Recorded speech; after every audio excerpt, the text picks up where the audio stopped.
You can assure me of what you like, but whether I'll believe you or not is another question. I don't like your tone, sir. And I don't like your face, nor your hair. What's wrong with being childish? I like being childish. What century do you come from? The 21st, perhaps? Is it sensible to go on? Probably not. You know, I really think you might. Here! Come!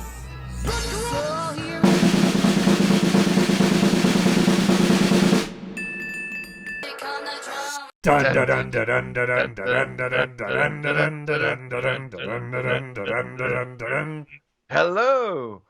I'm going to do that in the Doctor Who music pitch next time. Hello and welcome to Pull to Open.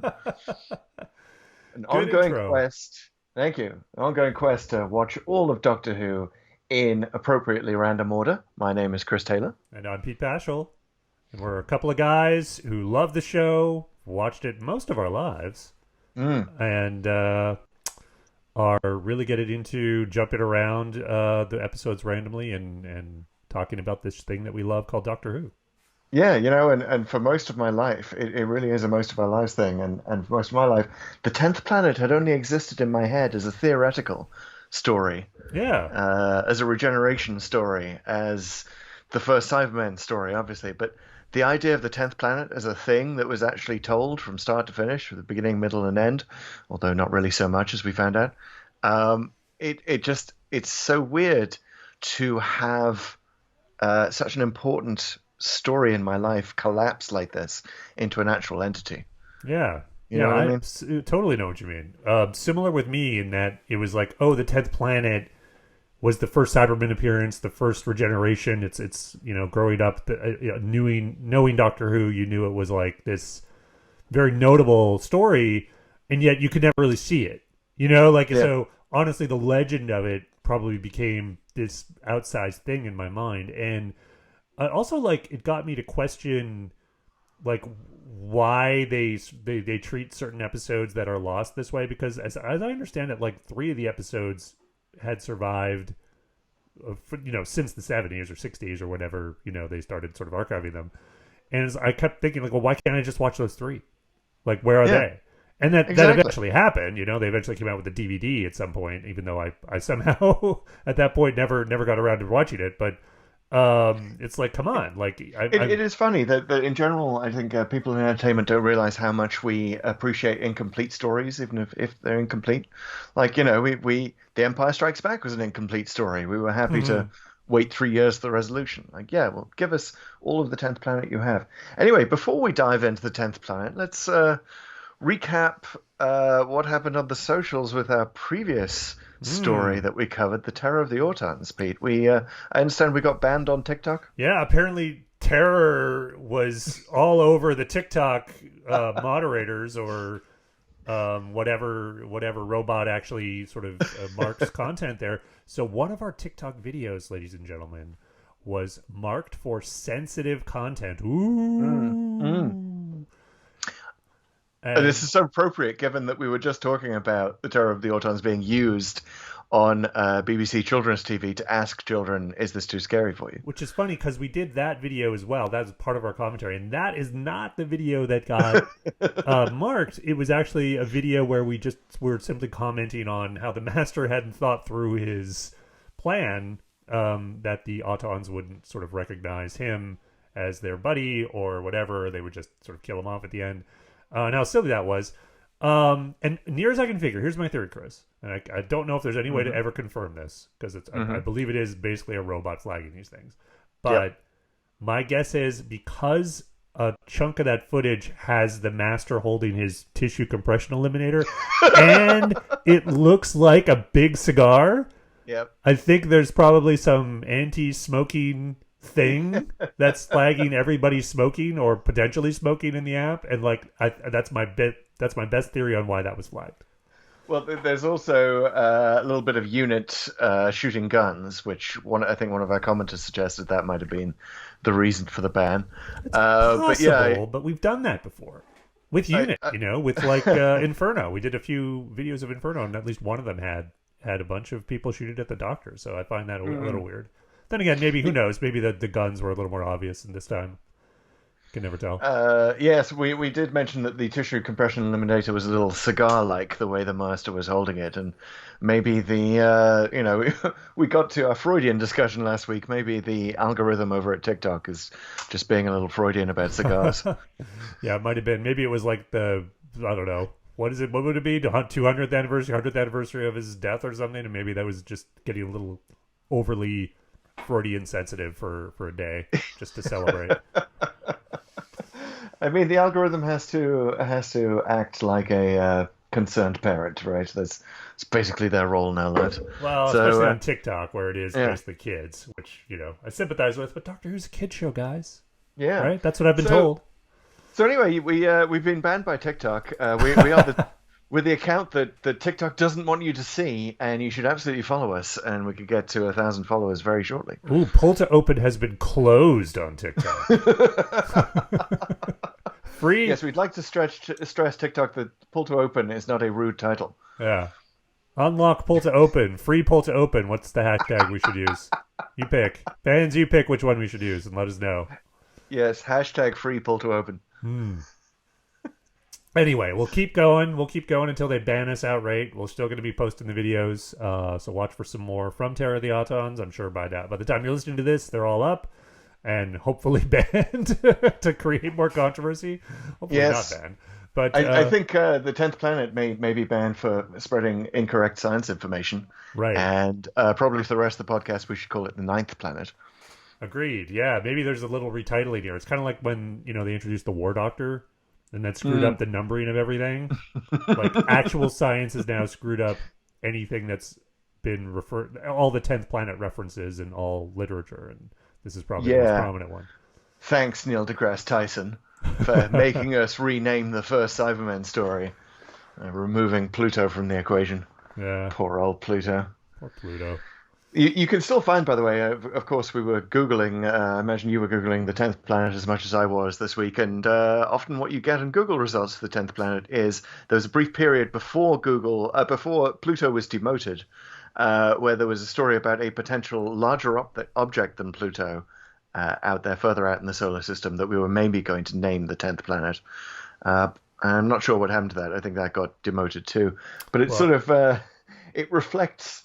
that missing 10th planet kind of reflects how little the people of Earth seem to care about Mondas suddenly appearing in the solar system in the 10th planet. It's like, oh, yeah, and by the way, there's another planet, and it's heading for Earth. Oops. It's like, nah, okay, interesting.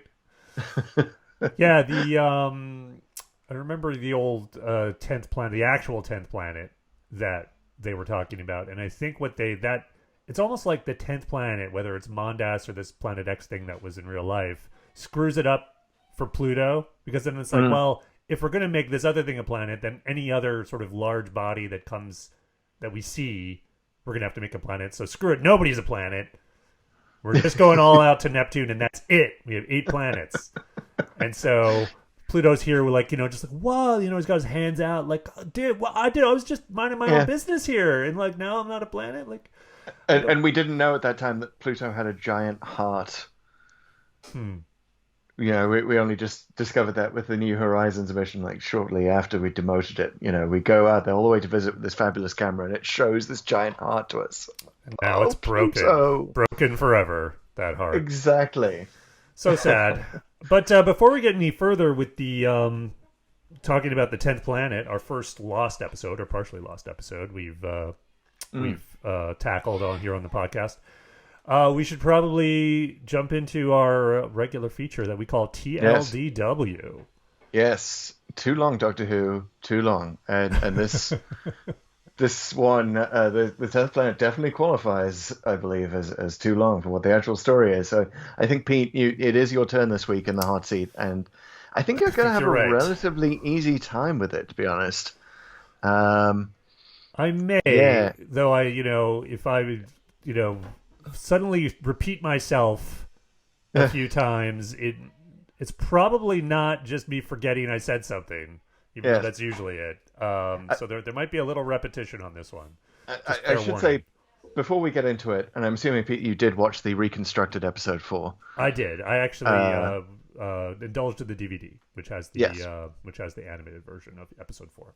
The DVD has it all. It might be also available online in what my sister calls, if I ever say I'm looking for something not on the dark web, but in other places, she calls it the murky web.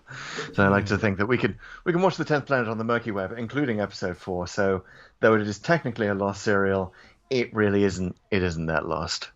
Right. It's not as lost as others. And there's always been that sort of regeneration sequence, which is kind of the key thing, and has been shown in a lot of places. And we should also mention, speaking of lost episodes, by the way, this week, a little bit of news: Evil of the Daleks is coming back. That's right. In animated form. That's very exciting. So we should expect to see more of these episodes in future Pull to Opens. They're keeping them coming. I can't wait till the holographic versions of all these come out, and we can just actually, interact with the characters or act the characters. I don't know. Rewrite the script. Exactly. Change which doctor's in it. All right, I got my timer up and ready. The 10th Planet is 4 episodes, therefore you get 30 seconds per episode. You get a full 2 minutes. Okay, we'll see how this goes. Lots of the 10th Planet. Pete Paschal, this is your life, and go. Okay, the Tardis materializes in the Antarctic, and they're actually right by a base. It's called Snowcap, which has been monitoring and assisting a space mission in space. And the Doctor and Ben and Polly are quickly brought in, and they realize that this space mission is anything but typical, because what has happened is another planet has arrived in the solar system and looks just like Earth. What happens is there are visitors, and the Cybermen land, or this spaceship lands, and these humanoid figures, which are the original Cybermen, come out right at Snowcap and invade the base and take it over. And they're not really sure why, because they're not there to help the astronauts on the space mission. They're left there to die.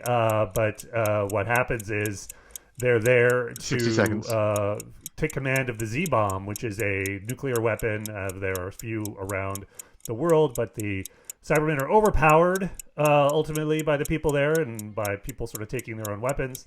But there's a space armada of Cybermen that then land on the planet and land on Earth and take it over. And by the way, the other planet, which is Mondas, as we learn, is actually sucking the energy from the Earth. So after taking back command of Snowcap, the general there, who's kind of a nutbar, decides to destroy Mondas with the Z-bomb. He's prevented from doing that by the people there, by Ben and others who have sabotaged it. And the Doctor collapses. The Cybermen end up recapturing Snowcap, but it's too late. Mondas has absorbed too much energy. It explodes. The Doctor goes back to the TARDIS and regenerates into Patrick Troughton just before the credits roll. And time! Wow. Okay. Good job. I think that's the first time we've done it. Wow, yeah. I left out a few things, but there was, I think, hit the main stuff. I was a little worried there on episode 4, but Mondas exploded. I got that. That's a big one. Yeah, you got that. I was a little worried for you in my heart of hearts when you said the space thing in space. Sounds like me. There's the space mission, and it's in space, and there's something else in space, and it's a planet in space. But no, that you did it exactly bang on time. 2 minutes on the nose. Congratulations, Pink. Thank you, everyone. Thank you. You go home with that prize. Doing my royal wave here. You can't see. Yeah, exactly. I hope you're inserting some audience applause at this point. Oh, you have a medal for me? Oh, thank you very much. Let me bend. Oh, there it is. Cue the music. So yeah, and I like the way I didn't know if it was going to be a situation where you were like, you get to 2 minutes without the Doctor actually regenerating, but that's kind of how the story deals with it. That was the biggest surprise, the biggest thing to happen in the history of Doctor Who until this point, and it's just like, he's sick in episode 3, which is the big thing. I didn't know about the 10th Planet before watching it, that William Hartnell, or rather a very convincing William Hartnell impersonator, collapses at the beginning of episode 3. And it's just all of a sudden it's like, oh, the Doctor's sick. And Ben and Polly are like, oh, we might as well just leave him in this bed. It's fine. He's facing the wall. He might be dead. We're not sure, but hey, look over here. You know. Yeah, exactly.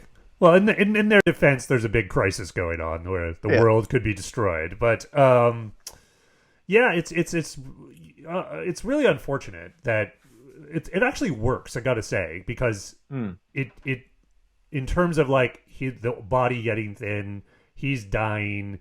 It certainly hits that point home even harder than it was originally scripted.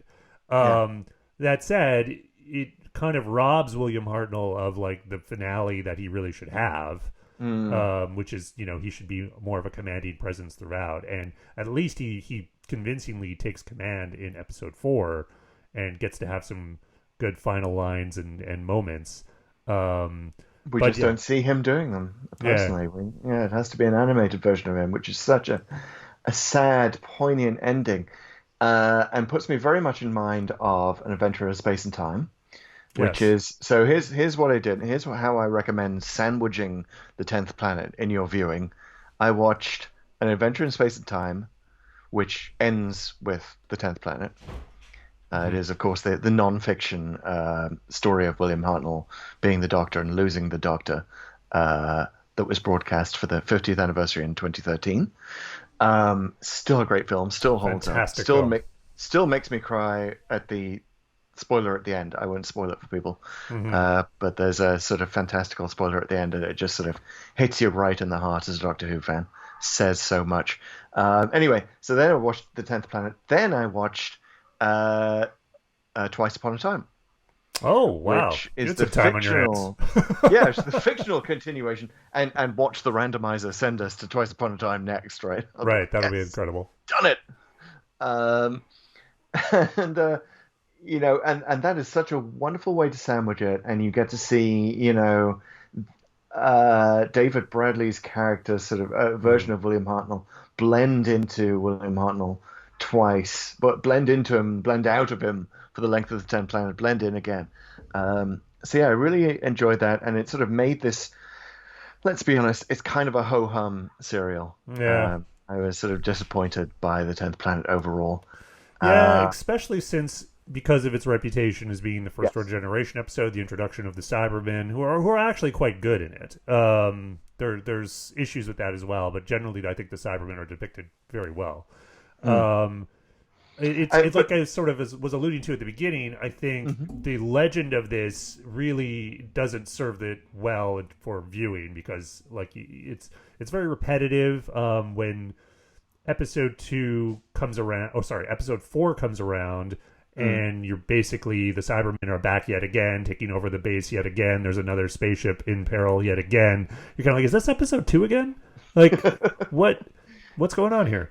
Yeah, come on, Kit Pedler. Get your book of dramatic structure out.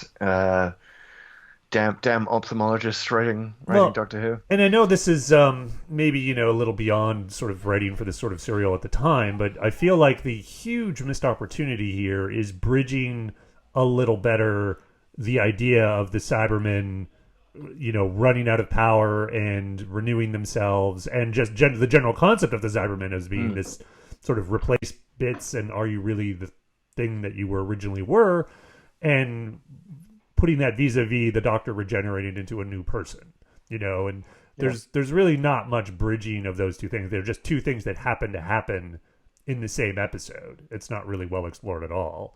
It had such potential for that, doesn't it? And that's part of the problem sometimes with watching old Who is, in retrospect, you kind of look back and you see, these stories could have had so much more poignancy, right? I mean, the supposedly what Hartnell was supposed to say in the original script before he regenerates is, I can't go through with it. I can't, I will not give in.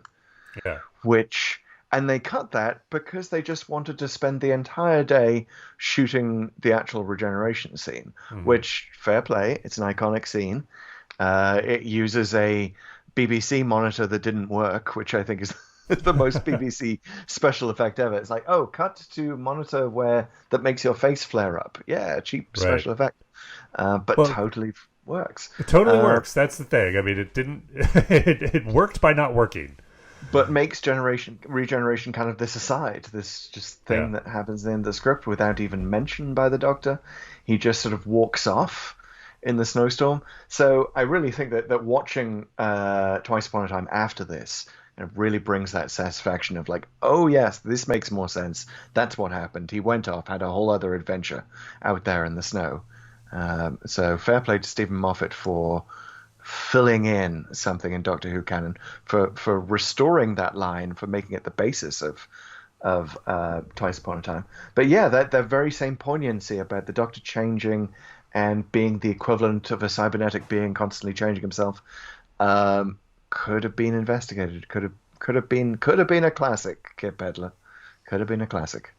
Yeah, and it still is. And the actual sequence is quite good, it turns out. I mean, they spent obviously a ton of time on it. I mean, that's sort of the kind of legendarily, like, it took like an entire day for this one sequence, which it probably wouldn't be that unusual today, but back then when they were filming episode 4 when episode 1 and 2 were like being broadcast, it's kind of like, this is the schedules as they were back then. It's you can't, spending a whole day on a one scene was probably kind of very unheard of. So but we should talk about, really, if you were to go onto the murky web or to buy the old DVD and watch the 10th Planet, what would you actually get for your money, or lack of it? And it's what surprised me was how Doctor Strangelove-ish this whole story is. I don't know if you got those vibes as well. Yeah, for sure. I got it's very claustrophobic, and I think that's always sort of the intent when you do these adventures, or not just adventures, stories set in Antarctica. Just sort of and I'm glad they sort of, for the time anyway, convincingly depicted an Arctic landscape, Antarctic landscape, I should say. But that, like, once you get a taste of that, you realize, oh yeah, they can't just go outside. They're really like in this tight space, and it's very apt. You think of movies like The Thing, and really there's other Doctor Who episodes, Seeds of Doom. Is this the first? Doom, I think. Is this the first base under siege? Oh, that's a good question. I think it might be. Because I was expecting more of a base under siege, right? Because of the claustrophobic elements you mentioned. But yeah, really, it just has more of a Doctor Strangelove thing vibe because of the introduction of the Z-bomb, and the revelation that General Cutler is basically the General Ripper of this scenario. That he would destroy Mondas with Z-bombs just to save his son. And I kind of wish that they'd leaned into the Doctor Strangelove parody, and have Cutler just say things like, the Cybermen are here to take our precious bodily fluids. Right. This was after that, wasn't it? Because we must not allow. Yes, Strangelove. We must not allow a Z-bomb gap. Strangelove was like 61, I think, and this is 66. Which is definitely later, right? Then you would watch the 10th Planet and think, oh, this is sort of early 60s. But no, we are right in the middle of the swinging 60s here. And I think you see that when the Cybermen enter, that it's just sort of like, who invited, this David Bowie video on set? It has this pop art. Well, Bowie was not 66, but... Yeah, yes, that's true. But it's like Andy Warhol, it has a very Andy Warhol kind of 100%. I'm glad you mentioned sort of the timing of this, because I think it's important and sort of lends itself to sort of both missed opportunities like the Strangelove thing, and also why this was so ahead of its time as well. So it's 1966. That's when it's made, but it's depicting 1986. Yes. The Strange Future World of 1986. Which was supposed to be 2000 in the original script, but they decided 86 is far off enough. And it's funny, like, it's only referred to visually, right, by the calendar. No one actually says the words 1986, so maybe like they still thought they might do it when they were putting it together. But with the Z-bomb, I see that as kind of a clear sort of extrapolation of, like, okay, the bigger and bigger nuclear tests that were happening in the 50s and 60s, and the Soviet Union, infamously, I think, set off the biggest one ever somewhere in the Arctic. I'm not sure if it was around the exact same time, but I think there was a clear, and you see this in like a lot of material at the time, like Star Trek as well makes references to the H-bomb of the 60s, and just how worried people were getting on how big, these, and it seems like if you think of that as a linear curve, you could see like by 1986 you're getting world-destroying nuclear weapons, and only 3 of them would take to crack the planet. Which even in 1986 we were still worried about, right? This was just the beginning of a long era of Cold War nuclear paranoia. Yeah, and you see it also with like the Cybermen being vulnerable to radiation. I mean, there's sort of an obsession with radiation at the time, and a lot of superheroes like Spider-Man had like radiation as part of their origins in the 60s, and as worries about radiation didn't necessarily go away, but we sort of understood it better, and over time, it wasn't as prominent a thing. Yeah, and you watch it now, like having watched stuff like Chernobyl, right? You go back and you look at the scene where Ben is like, "Oh, it's no problem. We'll just take those rods from the reactor, those highly radioactive rods, and we'll just hold them on the end of these pincer things, right? And that's it'll kill the fine. Cybermen, and we'll be fine." Yeah. Oh my God! Yeah, the sort of casual way that radiation was treated. Yeah. Interesting. In the like 60s. And Kit Pedler, you kind of wonder, I mean, he's a scientist, right? Like, did he was even he like, this is a bit of a stretch, but let's do it because it's fun. So Kit Pedler, for anyone who doesn't know, he was the creator of the Cybermen. He was a research scientist at the University of London's Institute of Ophthalmology and the Department of Anatomy, which sort of makes you think that, oh, well, of course he went straight to I'm worried about transplants and cybernetic beings and just replacing the human body, and do you have a soul left? Which is very much of its time, because transplants were another thing we were worried about in the 60s. But no, apparently his first idea was that there was a race of star monks, right? I was coming from this twin planet on a religious quest. So I think we know why the randomizer has taken us here. The randomizer loved the monks from Pyramid at the End of the World, The Lie of the Land, and it's like, here, you like those guys who only speak when their mouths are open? Like, here, look at the Cybermen doing it originally, because we know the randomizer also loves Cybermen. Yeah, loves weird non-synced dialogue to lips. The monks thing, that's interesting, and so I understand what they did. They were like, well, we had the meddling monk just last year, so enough with the monks, guys. I guess it was too much of a connection. Though, I gotta say, monks can work, not necessarily the monks from the pyramid at the end of the world, which we've talked about already, but for some reason when I think monks and Doctor Who, I think about Tooth and Claw, and I feel like those guys work very well because they're actually kind of cool and formidable. But that's a bit of a digression. So back to the Cybermen. But I just love the idea that we would not have the Cybermen but for the meddling monk. Oh, wow. Right? Interesting. That's a wonderful piece of Doctor Who trivia for you. Yeah, the meddling monk created the Cybermen. I like that. I like that a lot. But I think the Cybermen, to talk, obviously it's very notable for them being introduced. I think they're really good in their first adventure. Now, I don't think the script is particularly good to them, but the way they're depicted, and part of it is that sort of sing-songy voice that you hear, and they open their mouths and it just sort of comes out. The sounds just sort of come out. I think is weirdly eerie and effective, and it's a little disappointing that really was forgotten about. Like, some of the cooler parts of the Cybermen just don't really get fully explored, or they get discarded. Like the Cybermen pretty quickly sort of fell back on sort of conventional, sort of sinister voices that were somewhat flat, but like they weren't this idea that not really knowing where to put the emphasis on a syllable and or on a word, and kind of like not having any feeling. You just kind of just say whatever. I mean, it's very much like if you look at TikTok, the old school, like, hey, I am taking off my my whatever, like the TikTok videos that have the robot voice. Very similarly, like in that case, it's like it's weird and funny, and here it's kind of weird and scary.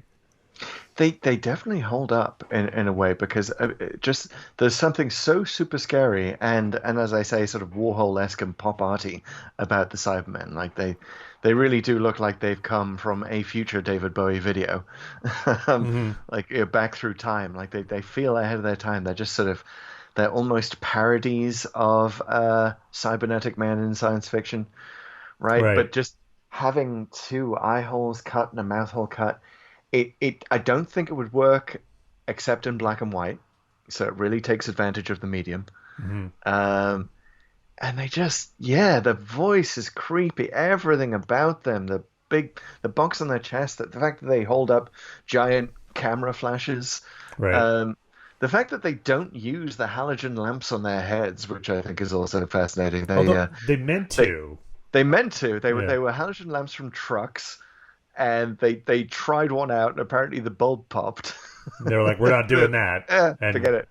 I don't blame them. If I was a Cyberman extra there, I would like, I don't think I need this gig. It wouldn't have worked though. They look creepier with them just not being used. And I guess they have human hands. Yes. Which in my mind completely works. I actually really like whenever the Cybermen are portrayed. I think they're more effective when you can sort of see hints of like humanity, actual human body parts, whether it's sort of like the chin in Earthshock or the hands here, and there's sort of a little bit of behind the scenes of this, and it's a little contradictory. Like it's apparently they were supposed to have normal hands, but I think the costume designer for whatever reason thought they needed sort of gloves, so they ended up painting the hands silver, which is a little like, okay, well, it's black and white. I mean, but I actually really like that. Like the first, like there's a very prominent shot of the hand in the cliffhanger of the first episode, and you could tell it's human, but then it pans up to something non-human, and you're just like, wow, that's really creepy. I was just going to mention that scene because it is such a great camera angle. With the emphasis on the hand. I think you're absolutely right. It really shows how the Cybermen are best when you show the men part. We can get into whether that's a sexist term in a minute. I think we should, but having that hand come prominently before you. And we've seen this throughout our randomized look at the Cybermen, right? We've seen the Danny Pink Cyberman, who is kind of creepier for still seeing his face. There was the Cyberwoman in Torchwood. Yes. There was Lytton, partially converted in the what was it? Attack of the Cybermen. Which is probably the most graphic in terms of conversion. And bring it right up to date. The Haunting of Villa Diodati. The lone Cybermen. So we're still exploring this in 2020. In the very latest Doctor Who, we're still exploring the humanity of the Cybermen. So it's nice to see it really emphasized right at the start. They did not hide those human hands. They made them front and center.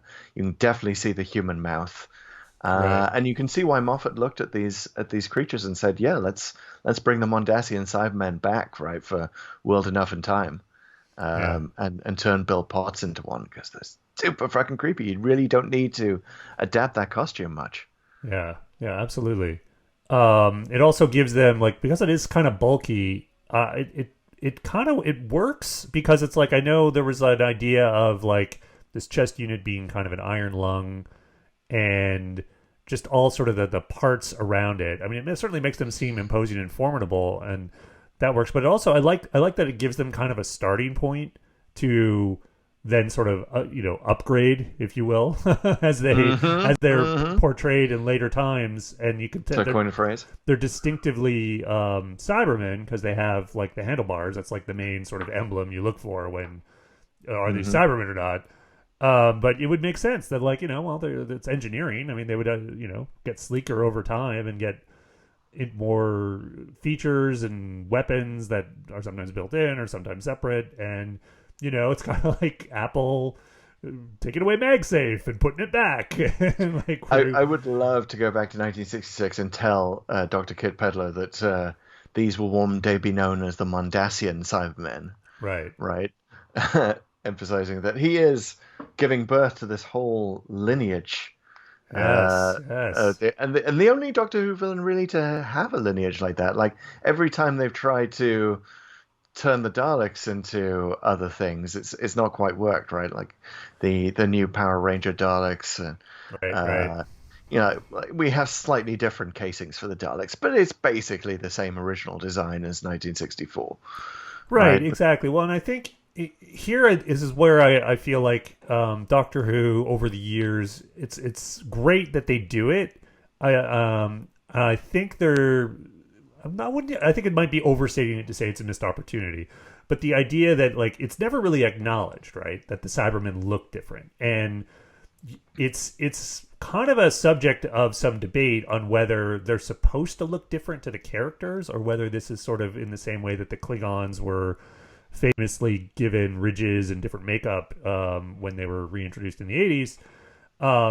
Do you even have to acknowledge in the show that they look different? And I think by and large you default, no, you don't. Like when you're doing something, it's just, that the viewers can figure it out and know, that this is simply production value decisions. But I think in the Cybermen's case, it's actually like an interesting thing to explore that in the show, that is like, oh, different kind of Cybermen. And they've done this a little bit in the books and the comics, and the Doctor acknowledging, oh yeah, these ones, are weak to gold and these other ones aren't. And, it would be good if the show crossed that line, that actually the characters acknowledge that they do look different and that difference actually means something. Now, that kind of would screw things up in terms of the timeline, because there's a lot of places where like Cybermen that you kind of think would have been from the future or kind of in the past and whatever. But I mean, we can write around that. I mean, the Cybermen have captured time ships here and there. Yeah.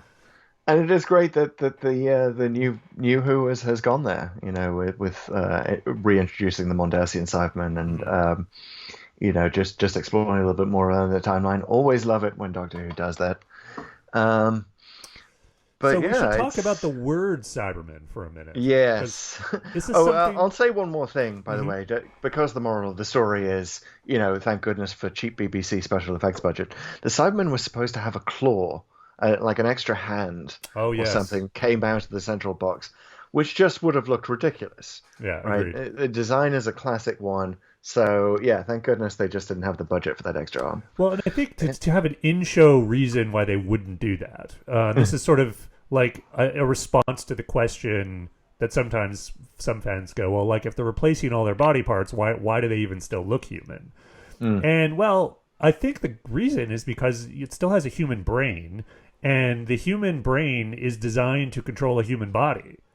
And so whatever the Cybermen end up looking like, it's going to roughly be a humanoid, because that's just what that shows their lineage, and it couldn't be really a box or a tentacled creature, because the human brain was never really designed or evolved from that. So exactly, just fit us for what we're used to, and that's maximum efficiency. Which machines like. So forget that third arm, man.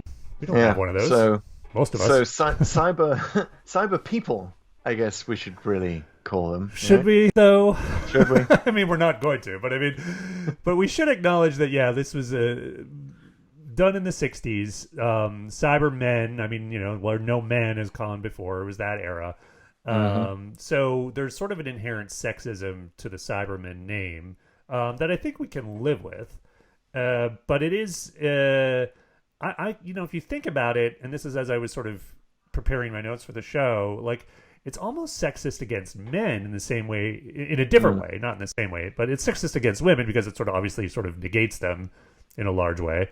But it also implies that, these must be men because evil, emotionless beings, of course, they must be male, right? Yep. Well, it's interesting you bring up sexism, because one of the things that struck me about this story is the way that Polly is treated. Yes. So while Ben and the Doctor are locked up in episode 3 because they're dangerous, Polly is allowed to stick around because she's making the coffee. Literally, because she's making the coffee. And I love that we've come here straight from Terror of the Autons, where we found the Doctor's security flaw in his unit lab is that the tea lady is allowed in. and that's what he thinks Joe Grant is at first, right? It's the tea lady. Now we have the security flaw of, oh, you've just allowed this mysterious woman who also came here in a TARDIS to have complete freedom and to scupper your whole Z-bomb plans, with her whisperings among the staff, basically being a spy, because she's just, said, oh, I'm just a simple girl and I'm just here to make the coffee. Yeah, well, at least, you could argue that oddly subverts the sexist attitude, even though I'm sure it wasn't written. I'm sure it was just sort of expected that way. But you could definitely argue that. Yeah, it's too bad. I mean, I think it's funny. It seems like the randomizer likes the overtly sexist episodes. What does that say about our randomizer? There's certainly a lot to choose from. The randomizer is telling us that we need like a Charlie's Angels style franchise here of just like it's set in sexist 60s world, and it's just a team of female spies. Oh man, who are able to work their way. A team of ex Doctor Who companions. Yeah. So you get Liz and Joe and Polly, and they're all, this secret team. This is pre-Torchwood. Or I guess it's during Torchwood. Maybe they joined Torchwood. But yeah, I'd watch the tea lady team. Yeah. Yes. Tea lady team. They bring down government conspiracies, etc., by posing as tea ladies. I love it. And in terms of so speaking of lazy characterization, we also came here direct from a story that has an obsequious government minister called Brown Rose.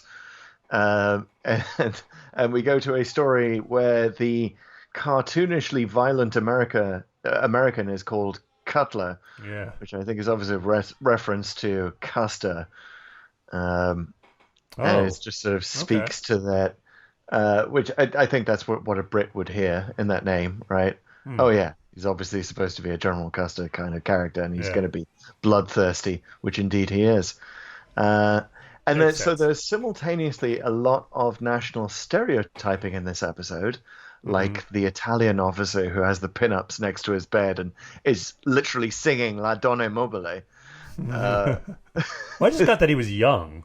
I mean, I guess I got that he was Italian, but I mean, I didn't think the pinups were necessarily condemnation. Officer who likes sex. That's because that's what Italians do. It's funny because they started the pinups, and I'm like, oh, that's a bit racy for Doctor Who. Yeah. And we sort of zoom out, and it's because we're dealing with an Italian here. I gotta say, I didn't mind it, and only because it's very realistic. Like, who hasn't been in any number of garages or bases or whatever where that's a thing, and surely in a place like Snowcap, where you're basically sealed off, you're gonna go a little. Oh sure. The sexual frustration is gonna be pretty apparent. That's another reason to kind of probably maybe they should have locked up Polly just for her own safety. But I'm surprised that the Italian officer doesn't hit on her because we're going full into the Italian stereotype here. But give some other officer pinups. Let's move the stereotypes around. It's a contest. But speaking of that, it is an extraordinarily multicultural episode, right? Very ahead of its time. Notable for that, for sure. We have the first black astronaut on television. Is that correct? I believe that is correct. Because this is 66. Well, at this point, I'm not sure if Nichelle Nichols was on Star Trek by this point, because Star Trek would have debuted in September that year. So she's probably like technically the first, if you want. Yeah. Because she's an astronaut. If she counts as an astronaut, yes, it's a little. Well, when you have starships and the like, I guess it's a little more removed, certainly, from like what the general perception of spaceflight was in the 60s. So this is probably the most realistic and certainly one of the first portrayals of a black person in space. What I love about it was that he was also supposed to be Welsh. Did you see that? No, I did not see that. Originally, the character was written as a Welsh person, and then this actor from the Caribbean comes in and auditions for it, and they're like, well, sure, he can be Welsh and Caribbean. The first Welshman in space? Yes, first Welshman in space. And yes, sorry, I won't inflict much of my Welsh accent on you, but I just love that they were thinking that way. Like, it seems now very, very ahead of its time, very multicultural. And yeah, if that was supposed to be the world of 2000, that was nicely looking forward to it. Because they cut to the Ministry of Space, which appears to be run by various people from France and various parts of Africa. Yeah, they said a bunch of nations, and I forget them all, but it sort of depicts from, the 60s, this future vision, this almost utopian vision of like, oh, the exploration of space is now done through the United Nations. It's pretty clear because International Space Command is in Geneva, I believe. And it's theorizing that, oh yeah, of course, all nations of the world cooperate, and that's really the best way to do this space thing, because the resources you would need are huge, and it would be. Yes. It would be the best way to do it. To some extent it has been. I mean, the International Space Station is probably the most prominent example of that. But it is kind of neat to see like this sort of Gene Roddenberry-esque almost vision of future space stuff. And clearly it was like, since these scripts were done in August, it's not like they stole it from Star Trek.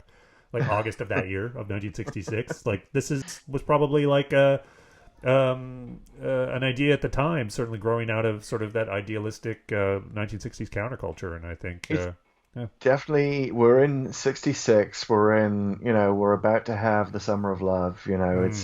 It's stuff is changing. Everything's groovy, baby. And there was this simultaneous with this nuclear fear, this utopian vision of the future where, of course, by the year 1986, we will all be cooperating and working together and exploring space together. People of all, nationalities and races, but maybe not genders. And don't mind the doomsday weapon we have back on Earth. Just don't think about that so much. I was going to say, we still have to watch out for the Americans in this scenario because they are all bloodthirsty generals who will fire off Z-bombs at the slightest provocation. Yeah, let's talk about Cutler for a minute. Cutler, oh man, like it's just so sad. He's a walking stereotype.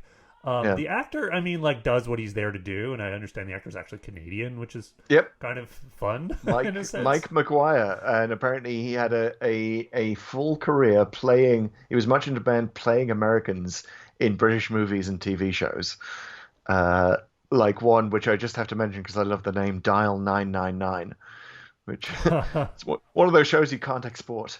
Yeah, is that the equivalent of 911? Yeah, exactly. Yeah, right. Yeah, interesting. It feels like they're just one short of 1,000. Yeah, Cutler. It's just he's tough to take, and he's tough to take in the amount of Cutler there is. Because it'd be fine if he was kind of in the background and sort of the general that walks in, he's almost like he doesn't chew a cigar in the episode, but you could certainly envision him doing that and barking orders. But to have him such a prominent character and just kind of doing these same sort of gruff barking and increasingly unhinged things throughout, it gets really repetitive, and by the time he is like offed by the Cybermen, you're basically cheering. Which I believe happens it's episode 4 when the Cybermen bust back in for real, and it's really the only reason the Cybermen succeed finally to retake the base is because Cutler is so unhinged. And this is sort of a knock against the Cybermen, unfortunately, which is that they're not really great tacticians. Like they just keep trying to invade the base, and even though the people there have captured their weapons and are offing them, they don't really adjust their tactics at all or do something differently, even though they've lost the element of surprise, which is too bad. But at least they got Cutler.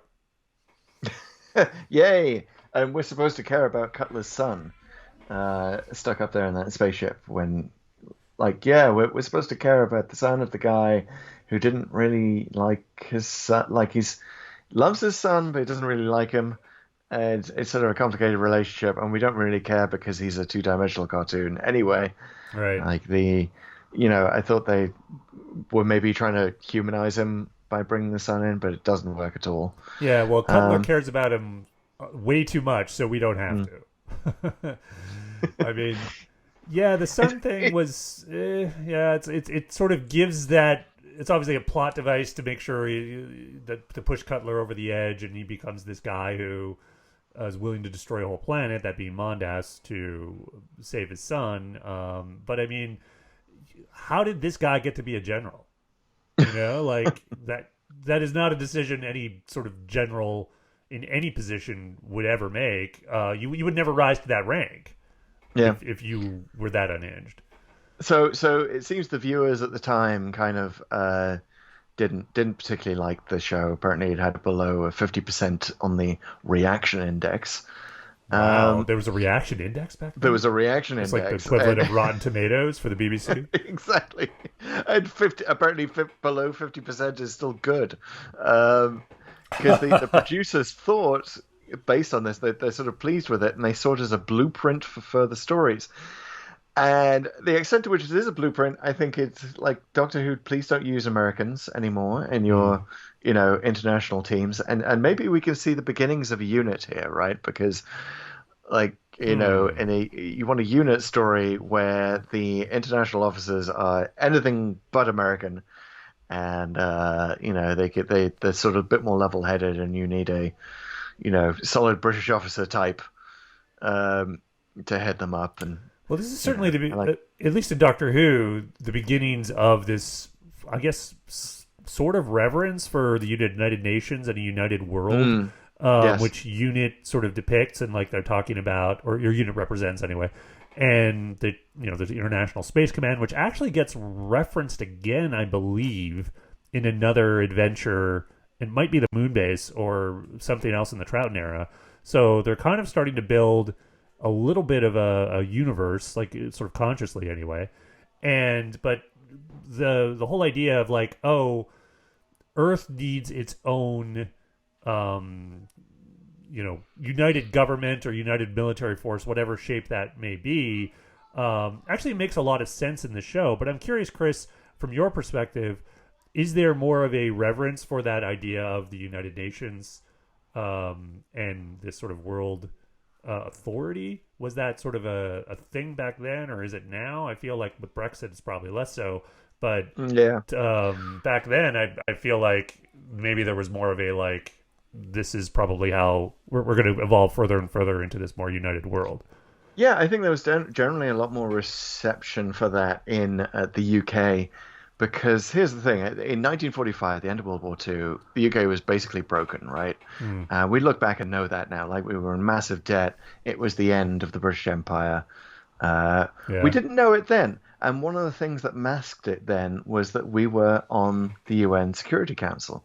We were still one of the most important nations of the world because we theoretically had a veto over anything the UN did, right? And that put us on the same level as the US and the Soviet Union.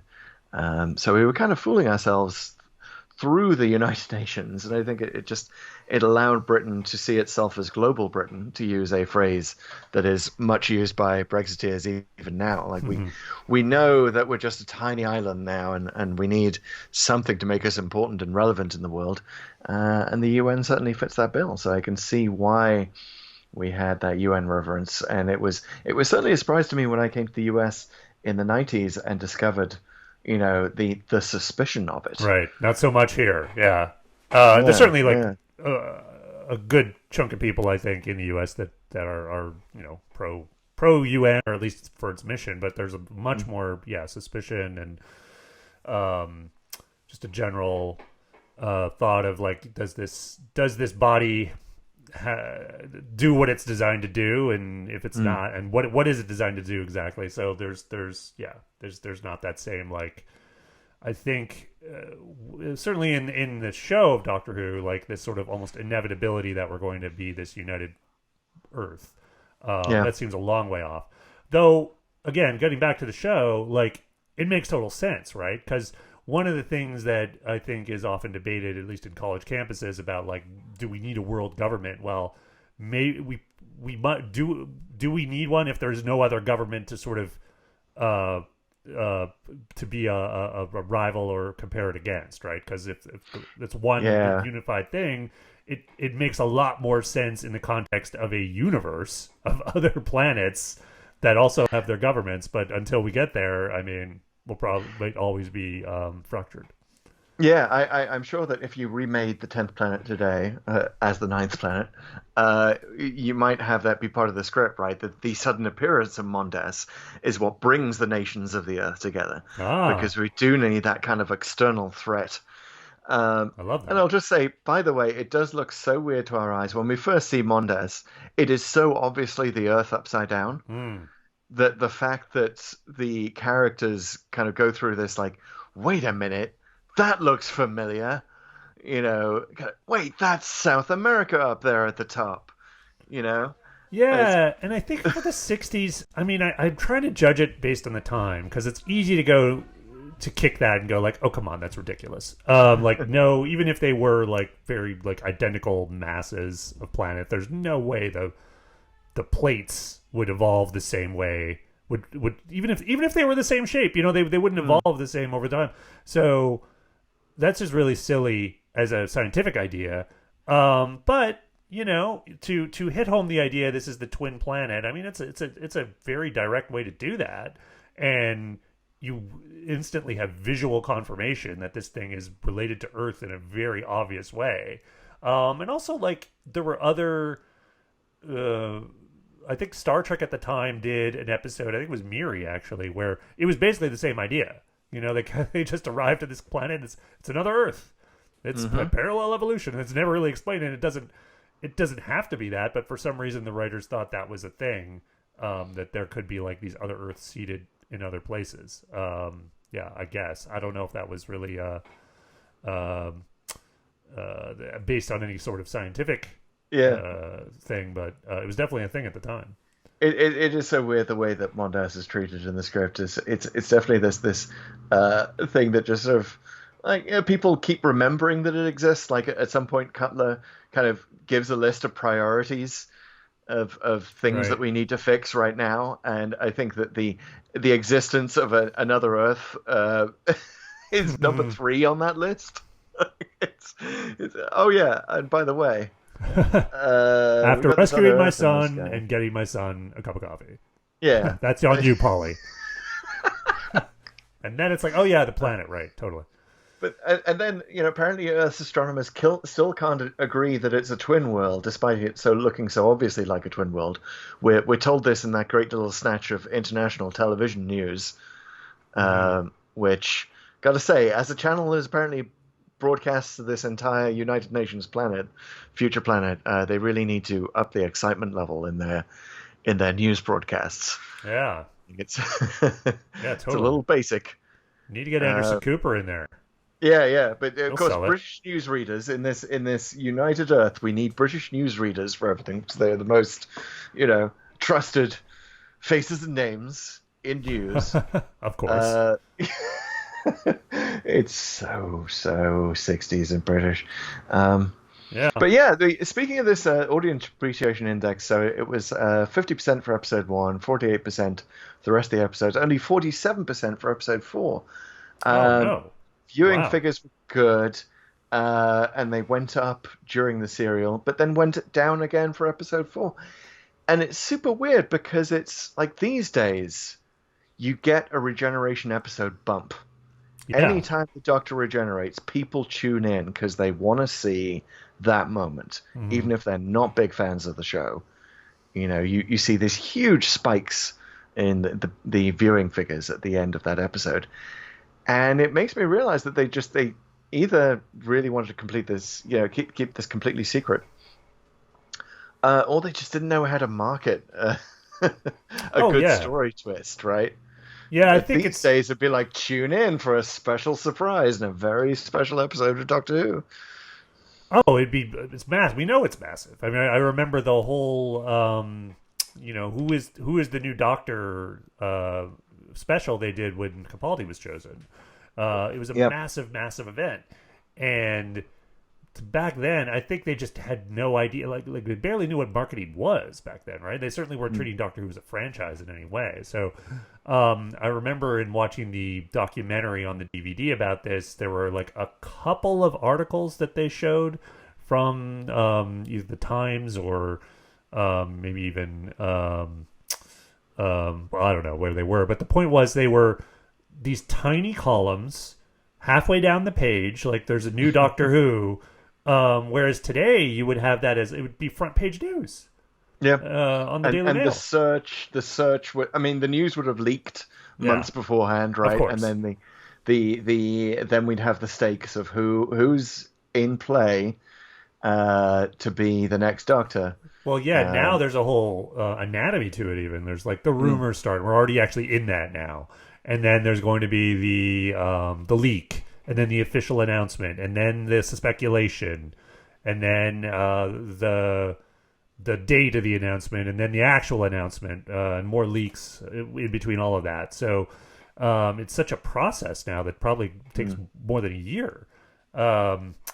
So yeah, I mean, it's surprised that there wasn't a bump, even with those sort of minor articles that were written about it.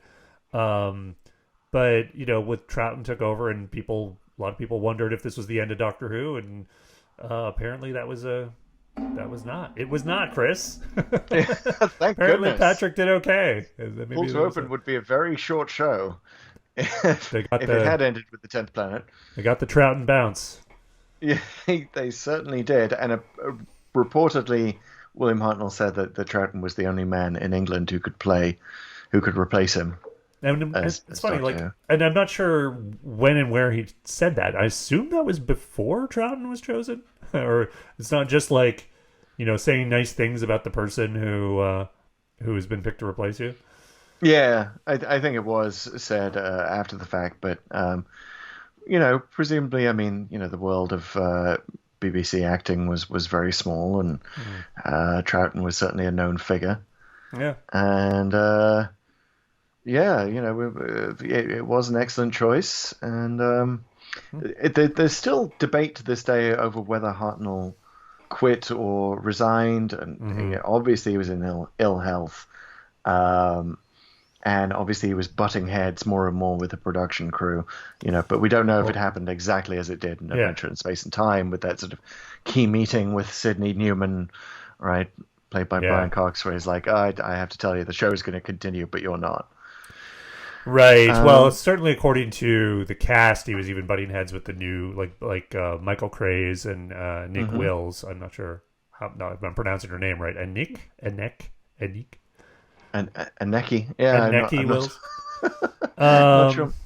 Anika. Yeah. Well, she spoke a lot on the documentary and talked about how he even forbade anyone playing ping pong on the table in the hallway, I guess, outside the set in between shots, because that would disturb his concentration. And he apparently didn't get on that well with them. And I liked how Adventure in Space and Time sort of showed some layers to that, and that, he was very invested in the show. Didn't really like that there were a lot of cast changes and no one else seemed to be as invested as he was. Didn't like that Verity left and all that stuff. It is really holds up as a film because of that growing sense of alienation as the years spin forward. And you have that lovely scene where it's just sort of like the camera flashes between him having the publicity shots taken with him and Peter Burves, as Stephen, and Dido, was it? Dodo, sorry. Yeah. Sorry, Dodo. And then flash forward again, and it's Ben and Polly. It's like it's just the 60s is rolling on without him, and he's barely even knows where he is. We should, mentioning Dodo, R.I.P. Jackie Lane, who died recently. Oh, no. Yeah, so a few weeks ago. Yeah. But apparently, so the other thing I was going to mention is that supposedly one thing Hartnell said in an interview at the time was that 3 years in one part is a good innings, which definitely suggests that he was more at peace with leaving the role than later reputation suggests. And I really like that phrase because it makes me think of William Hartnell as like the George Washington of Doctor Who. Like he's, George Washington only served 2 terms, and he's like, I'm going to set this. This is going to be the standard for presidents going forward. It's not going to be written down in stone, but like 3 years in the role is a good innings. And that's pretty true. It is pretty true, and it's held true for almost everyone since. Mm-hmm. And what I'm basically suggesting here is Tom Baker is Franklin Delano Roosevelt. He's the FDR of Doctor Who, serving for 4 terms. I like that. That's good. Will never be. I always have it. I realize I have it in the back of my head a lot of like, I want every new Doctor, even though they're not my Doctor and I can rarely appreciate what they do until they're no longer in the role, right? Until doing a retrospective of all their episodes. I still want them to go for Tom Baker's record. Right. To last on as long as they can, because I'd love to see in my lifetime an actor play Doctor Who for longer than Tom Baker. Right. Yeah, that would be interesting. I don't know. It's almost like, I feel like it's a little like trying to break a record set by Gretzky if you were in the NHL. Like, it's like the game has changed so much. How could you even do that today? Like, I feel like actors and franchises like Doctor Who now are a bit, sort of have their kind of, the wheels run on their own. But yeah, I would totally welcome it with the right person. And I know Colin Baker sort of now infamously said he was going to go for the record. Of course, he was the one Doctor Who was actually fired. So, just goes to show. Future in is not 1986. known. Right? In 1986. Oh, man. Well, I think we might have be foreshadowing where the randomizer's taking us next. Yes. So shall we find out? Well, first, let's talk about what if this evil plot here had succeeded. Oh, yeah. Yeah, so...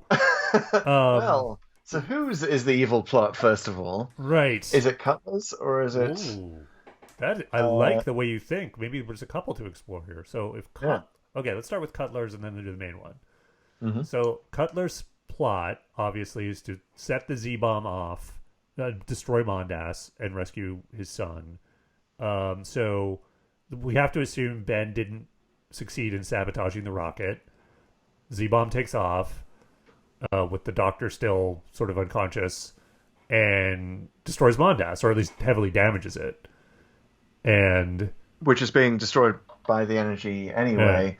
So really the only effect is that a blowback of radiation onto one side of Earth. So half of Earth is wiped out, more or less. Yeah, and, or seriously irradiated. Yeah. So Earth becomes this inhospitable place, very dark place. Maybe there's like zombies. And it becomes like zombie planet. Maybe and Doctor Who becomes The Walking Dead. Lucky, if Earth was very lucky, it would irradiate just like the half. Like you get a half Earth with most of the Pacific in the picture, right? Okay. Best case scenario. Best case scenario, it kills me off here on the west coast and sort of the east coast of Asia, right? But leaves the rest of the landmass intact. Yeah. I think there has to be the ironic twist that his whole attempt to save his son actually kills his son. I think that would have to happen. Oh, absolutely. In that depiction. So that's one evil plot. It ends in a very Doctor Strangelove-esque kind of place, where we're all down mine shafts. Okay, so then if that doesn't work, and instead the Cybermen who retake the base succeed in setting off the Z-bomb and destroying Earth, or at least setting it up to blow up, so the Earth gets blown up. Mondas does not absorb too much radiation. It's sort of saved at the last second there, I guess, or too much energy. And then we're presuming that they've taken the members of the base back to Mondas with them, like they wanted, right? Right, for conversion. Which means that Ben and Polly become the Adam and Eve of a new human race on Mondas. Yeah. But I mean, they'd be a new race of Cybermen. They'd be just like human Cybermen, like Earth human Cybermen. Well, I'm assuming that Ben and Polly would, like what happens next is they'd have some desperate, long-term guerrilla warfare against the Cybermen. They'd escape into the wastelands of Mondas and build a new civilization, fend them off. Is the Doctor with them? I would presume so, yeah. As Patrick Troughton? As Patrick Troughton, because he's apparently like this... In universe, this episode was just his heart attack moment anyway. The Doctor is just going to regenerate because he's too old at this point. So at this point, so with the human race wiped out almost totally, and the Cybermen in a dominant position with Mondas and their propulsion unit. I think we kind of have gotten to the Timeless Child something like 50 years early. Because that's how that was sort of depicted in the far future, that both the Cybermen and the human race had fought each other to extinction. That is a great point. So it's kind of like this is the inevitable result of these twin planets, is that at some point, whether it was 1986 or the far future, the two races just essentially wipe each other out, and it's a genocidal relationship regardless. The big question, I think, is what would happen to the TARDIS? Would it Floating still in space. be there? No, would it have blown off the planet? Well, if it is indestructible or indestructible enough, it would presumably be floating in space with the debris of the Earth, floating around, and you could probably detect it and find it again.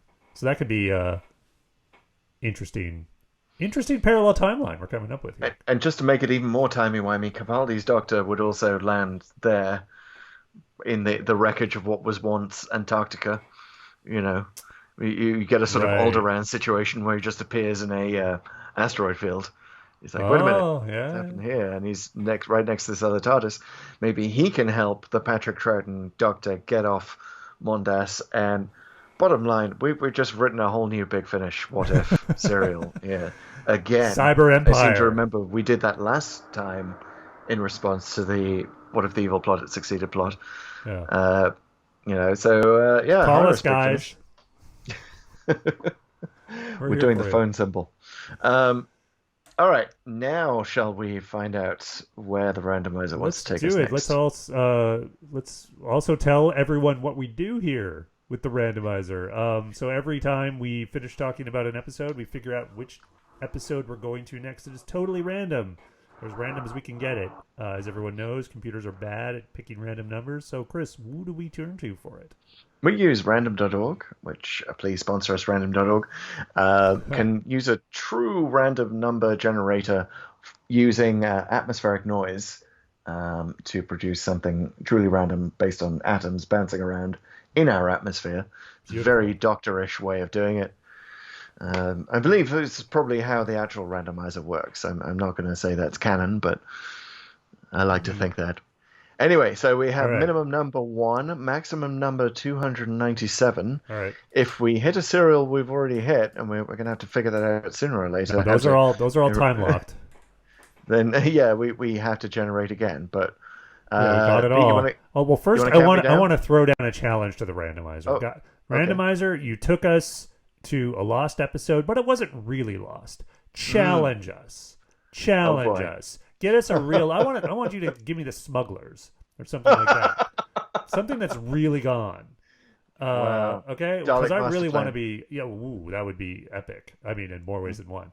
But yes, okay. So if you're gonna give us a lost episode randomizer, make sure it's really lost. Okay, that's all I want to do. All right, countdown. 3, 2, 1. Affirmative. 46. 46. Oh, Chris, it didn't hear me because this one exists. It tried, though. It tried. It's the Crotons. The Crotons! Yeah. I love the Crotons. It's the very first Troughton serial I saw. Oh, you know what? Go ahead. I know why it took us here. I know. I have the. Oh, okay. I was going to say that it was part of the 5 Faces of Doctor Who, which is a series of repeats. Because I said before on the show, BBC did not show as many repeats as you guys got on PBS.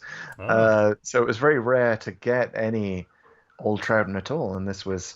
And I love the Crotons, and it was a great example of Troughton and of why my father loved him so much and why he was his favorite Doctor. Yeah. It is. This is definitely late Troughton, and it's cool that we're going to Troughton because we just did Hartnell and did a few Hartnells, and we have not done a Troughton episode yet, so I'm super excited about that. But interesting, weird name note. So in the 10th planet, and this is something we didn't note, but it is that the Cybermen actually have names, and it is the only story. At least on the television series, that they are portrayed with names. So they have these weird sort of 1 or 2 syllable names like Krang and Krail and Gurn.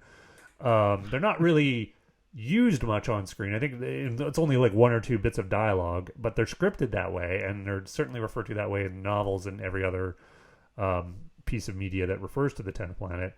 Now, in the comics, they also had a few names of Cybermen, and one very notable name is Croton, the junior cyber leader who's a throwback. He somehow his emotional inhibitor gets deactivated, and he is the one Cyberman with emotions.